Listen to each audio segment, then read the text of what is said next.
Speaking of which, speaking of ad hominem, let's play this. Now you got me in a mood. So the New York Times ran a piece. I don't know if they did a hat tip to Mehdi Hassan, but I think Mehdi Hassan had done something very similar. But whatever. This one was more about Fox News. Whatever. I'm glad to see it get far and wide. Where the New York Times, I guess they did like, a nexus search of whatever it is. How many times Fox News, they talked about the words invasion in regards to immigrants. And I mean, it was so obvious that we did this, 6 months ago, 12 months ago. I don't know. We could find the tapes where we talked about, like, at one point, some marginal element in society is going to say, hey, wait a second, invasion. What do you do when there's an invasion? You pick up arms and you fight the invaders. Some dude out there is going to think it's, Wolverine's time. What was that movie? They remade it. I can't remember what it's called. Red Dawn. They're coming. We gotta repel. We're gonna be under. We gotta take it from the inside. And look, if words didn't have any influence, or people didn't think they had any influence at all, even marginal, then why would we be doing this? Or why would Ben Shapiro sit there in front of a microphone and a computer and stare down at his keys as he talks? Again, I don't like the language of invasion, and I don't believe I've used it. If I had, I'm sorry I did, because I don't think that it is correct, but I'm fairly certain I never did, because I never considered it a quote-unquote invasion when illegal immigrants cross our southern border. But, and I certainly don't believe in the idea of quote-unquote racial replacement, because I literally do not care about the races of people who live in America. I care about their ideas and their ideology. Pause it for 1 second. He's also got a problem with Jews who are not real Jews, as far as I can tell. He obviously doesn't care, too, that that type of ideology is one that is actually embraced by those replacement folks that talk about that.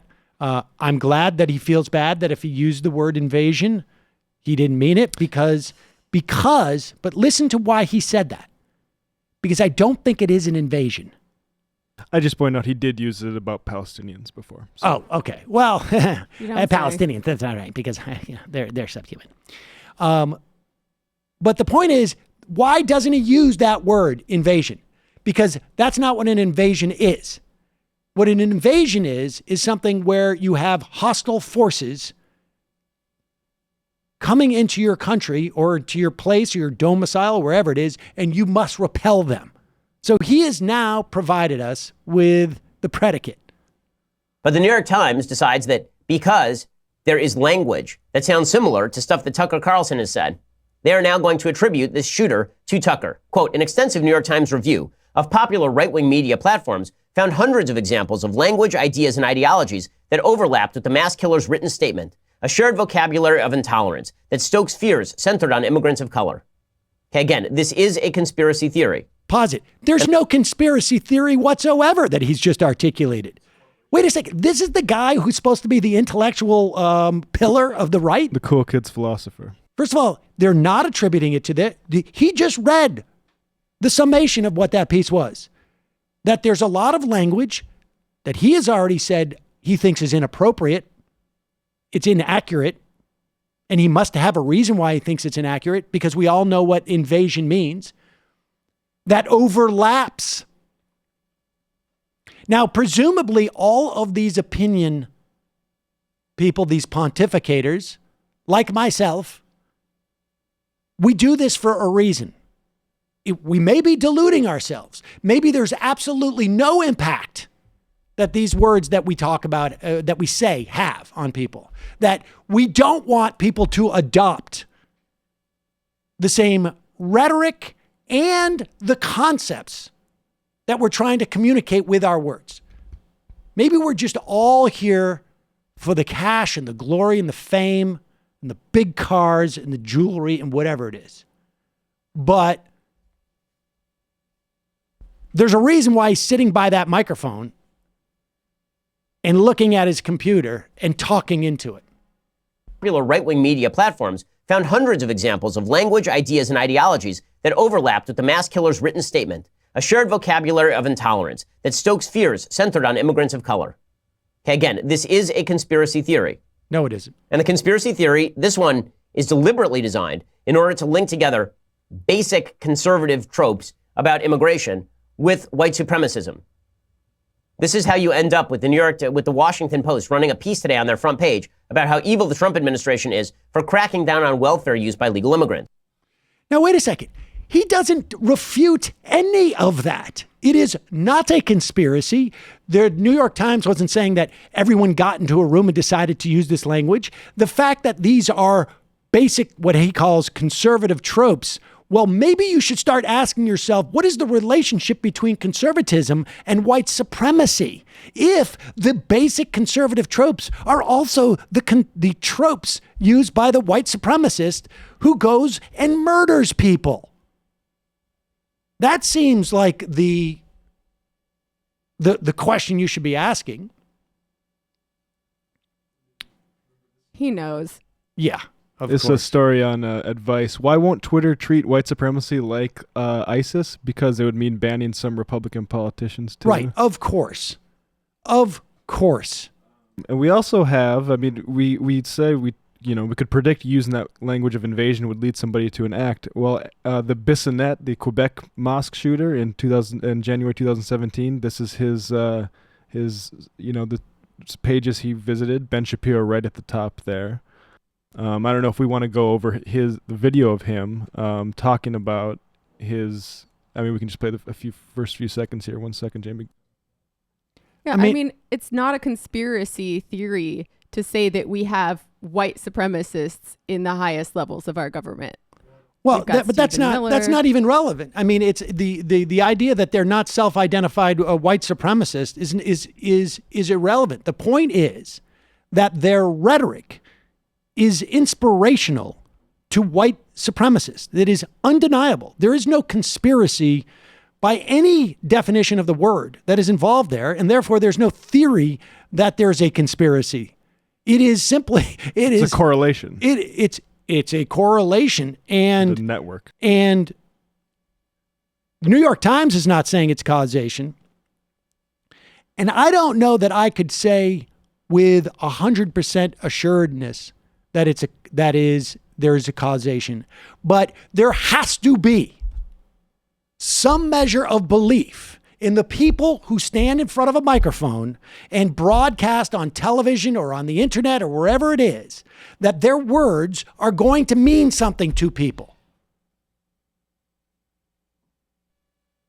Now, I cannot prove that if an entire network, television network, all the people in prime time, or some of the biggest ones who have audience of millions, or people who have online shows with audience of hundreds of thousands or millions, and particularly in this key demographic, who consider themselves to be influencers and intellectual shapers of minds, if they all were to say,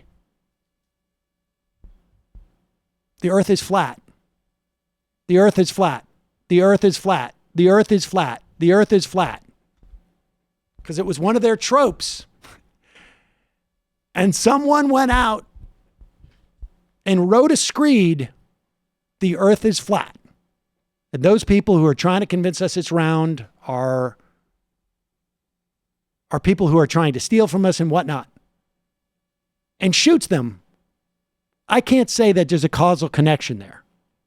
Maybe this person just came to these ideas on their own.